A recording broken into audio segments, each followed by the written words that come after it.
Welcome back, my friend. I'm so glad you're here with me, and I want to thank you for joining with me in this quiet space where we can explore something important, something that might be uncomfortable, but also necessary to examine. In this space, there is no rush. We take our time, we reflect, we listen. Today, we're going to delve into something that, on the surface, might seem trivial. A show that many people have enjoyed for its chaotic humor, its loud, brash, and its puns. Annoying Orange. A cartoon featuring a talking orange who interrupts others, making endless jokes and generally causes disruption to his fruit-filled world. But today, we're not going to look at this show through the lens of comedy or lighthearted fun. Today, we're going to reflect on what this show truly represents beneath the surface. Annoying Orange is not just a silly cartoon. When we take a step back and observe closely, we see a deeper, more disturbing undercurrent, one filled with racial connotations, stereotypes, and power dynamics that shape how we view our marginalized groups in the real world. Let's start with Annoying Orange himself, the star of the show. Orange is loud, obnoxious, and constantly interrupting other characters. He's always the center of attention, demanding it, forcing it into the space. He makes puns, cracks jokes, and disrupts everyone else's peace. There is no moment when Orange is around that is quiet. He's the loudest of the fruit bowl, and he makes sure everyone knows it. But here's where we need to pause and think. Why is Orange the loud one? Why is he desperate for attention? Is it because his character is written to be funny? Or is there something else deeper going on here? What is Orange really trying to tell us through his boisterousness, through his lack of respect for others' boundaries, their space, and their silence? On one level, Orange's loudness is comedic. It's the hallmark of his character. He is a disruption, a character who refuses to let anyone else take the stage. He is chaotic, in your face, and almost childlike in his energy. But when we look closer, we begin to see how this loudness and disrespect are not just traits of a comedic figure. They represent a deep cultural narrative, a narrative about those who are overlooked, disregarded, and forced to assert their presence through noise, through disruption, because they fear being erased, ignored, or undervalued. Orange, the fruit, is most common, mass-produced. Ubiquitous? Oranges are everywhere, in stores, in juices, in fruit bowls, but they are rarely the centerpiece. Oranges don't represent wealth, prestige, or exclusivity. They are the fruit of everyday person, not the elite. And so, Orange the character, in its loudness and constant demand for attention, becomes meant for those in society who feel they need to assert themselves in a way that might be seen as disruptive or attention-seeking. He is trying, in his chaotic way, to be seen, to matter, to occupy space in a world where his presence isn't valued. But in doing so, Orange's character becomes disrespectful. He bulldozes over the quieter, more reserved characters, the ones who try to maintain their dignity and respect for others. He mocks them, he belittles them, and in a deeper sense, he disrespects them simply by forcing himself into their personal space without continuing to ask for permission. Now, let's turn our attention to the other fruits in the bowl, the characters who make up the rest of the ensemble. Apple, for example. Apple is quiet, thoughtful, reserved. His voice is soft and measured. Apple tries to maintain peace and composure amidst Orange's immense chaos. But what happens to Apple? He becomes the target of Orange's ridicule. He is mocked for his calmness, his restraint, his ability to keep things together while Orange is tearing everything apart. And why? Because Apple, in his quiet, composed nature, is seen as weak, inferior, and worthy of mockery. But let's take a deeper look. The name Apple carries with it more than just the simple reference to the fruit. It has cultural implications and historical implications. In Native American communities, the term apple is a slur. It's used to describe someone who appears as native, but who has adopted a white or Western values, abandoning their cultural heritage and embracing the dominant culture instead. Apple is used to describe someone who is red on the outside and white on the inside, a person who has lost their authenticity in a flavor of assimilation. And in the context of Annoying Orange, we begin to see the subtle problem that arises. Apple, the character, becomes the target of constant mockery and disrespect on the hands of Orange. Apple is quiet, reserved, and perhaps, in Orange's eyes, too soft or submissive. Apple represents a form of quiet dignity, the kind that society often tries to suppress or diminish in favor of louder, more dominant voices. In An Annoying Orange, this quiet dignity is belittled, undermined, and laughed at. When you view it through the lens of a historical slur, Apple's character becomes a tragic figure. He's the one who has embraced his culture and identity, but he's mocked constantly and ridiculed by Orange, who embodies a much more loud and boisterous form of identity. Orange's actions towards Apple become not just a comedy trope, but a reflection of society that marginalizes those who remain true to their roots, who retain their cultural heritage in the face of pressure to conform. Now, let's consider Grapefruit. Grapefruit is larger, tougher, and imposing than others. He has a sharp, biting personality, one that is often perceived as aggressive and angry. But again, this is where things get dangerous. Grapefruit, like Orange, is a loud disruptive force in the world of a fruit bowl. But there's a deeper layer to Grapefruit's character. Grapefruit's anger is not subtle. It is in your face, unapologetic, and harsh. And while it's presented as comedic, we cannot ignore how this plays into the stereotype of the angry man, particularly the angry black man. The angry black man is a stereotype that has deep roots in American culture. It's a harmful narrative that paints black men as aggressive, hostile, and perpetually angry, regardless of their circumstances. Grapefruit's Grapefruit's character, in his anger and his toughness, taps into this stereotype.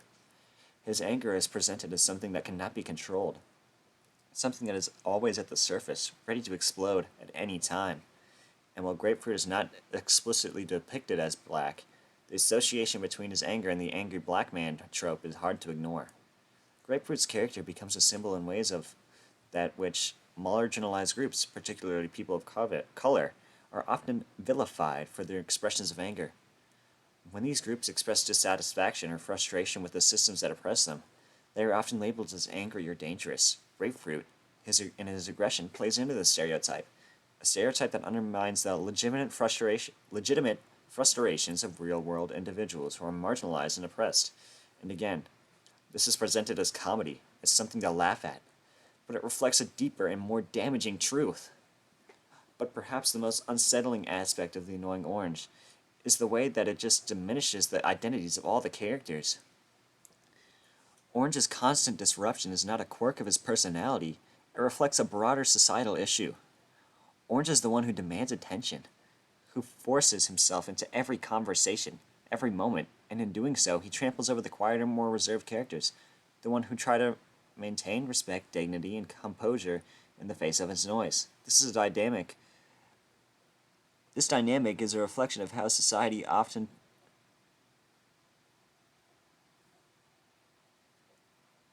rewards loudness, disruption, and chaos, while silencing those who try to speak calmly and with respect. This is a true problem with The Annoying Orange. The show might be represented as harmless, as just another silly, light-hearted cartoon, but when we look closely, we see how it reflects the very power dynamics that shape our world. The loudest voices, the most disruptive personalities are the ones that are most valued, and those who remain quiet, composed, and are true to their identity are mocked, belittled, and erased. In many ways, The Annoying Orange is a microcosm of our society. It's a reflection of how we value certain behaviors, certain voices, while dismissing and ridiculing others. It reinforces the idea that loudness, aggression, and dominance are qualities that deserve attention and respect, while quiet, dignity, patience, and self-respect are seen as weakness and to be mocked. And that, my friend, is what makes Annoying Orange so deeply troubling. It's not just a show about the annoying fruit. It is a reflection of how we view power, respect, and identity in the real world. It is a commentary on which the ways of society reward the loudest voices and punish the small, quiet ones. And in that, it becomes more than just a cartoon.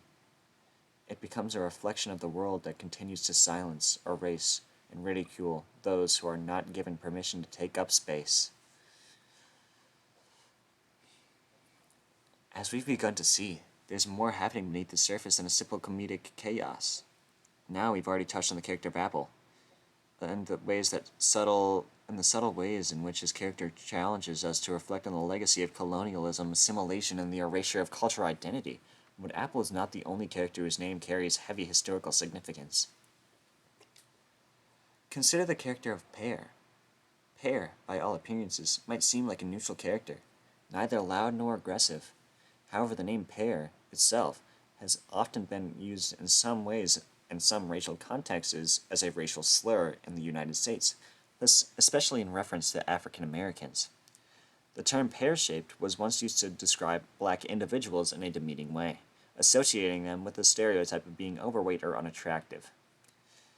While the character of Pear in Annoying Orange doesn't explicitly evoke this imagery, the name itself taps into the long-standing history of racial categorization and the ways in which certain physical traits have been used to oppress and marginalize specific groups. When we consider this, Pear's character becomes more complex. The character is depicted as shy and often the target of mockery, with Orange's disruptive and loud presence forcing Pear into the background. Pear, in his quietness and subtlety, mirrors the way marginalized communities, especially communities of color, are often overlooked or subtly dehumanized in a world that rewards dominance and boldness. Pear's status in the fruit bowl feels eerily similar to how society at large dismisses quieter voices, particularly those of racial minorities. But racial undertones of the show go beyond individual characters and their name. The entire dynamic within the fruit bowl, in some ways, a microcosm of the racial hierarchy that permeate our society. Orange, as we discussed, is loud, brash, and a disruptive force, perhaps symbolizing the dominant majority culture that forces its way into every conversation, asserting itself regardless of the harm it may cause to others.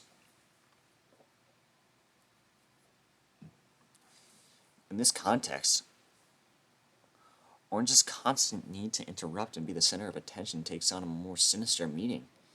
He is the embodiment of culture that demands space, that seeks to dominate the narrative, and in doing so, silences or diminishes those who do not have the privilege to do the same.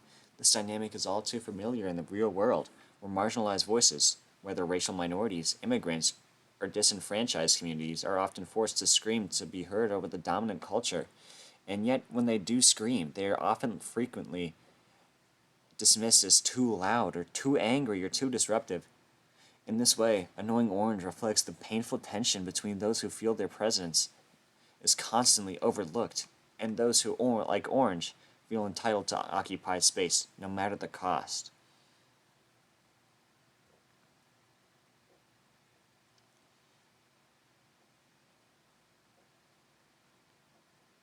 Thank you, my friend, for staying with me this far. And yet, there is a silver lining in the way that we can interpret these dynamics. By engaging with Annoying Orange in a more critical way, we are given the opportunity to reflect on how media shapes our perception of power, respect, and identity. The very fact that we are able to unearth these hidden racial and cultural dynamics speaks power to the critical thinking and awareness of us. It is through these conversations, these reflections, that we begin to see these systems of oppression and inequality that exist not just in the world of Annoying Orange, but in our society at large. This isn't about condemning a show for its problematic content. It's about recognizing the ways in which media we consume can reflect and reinforce border of societal issues.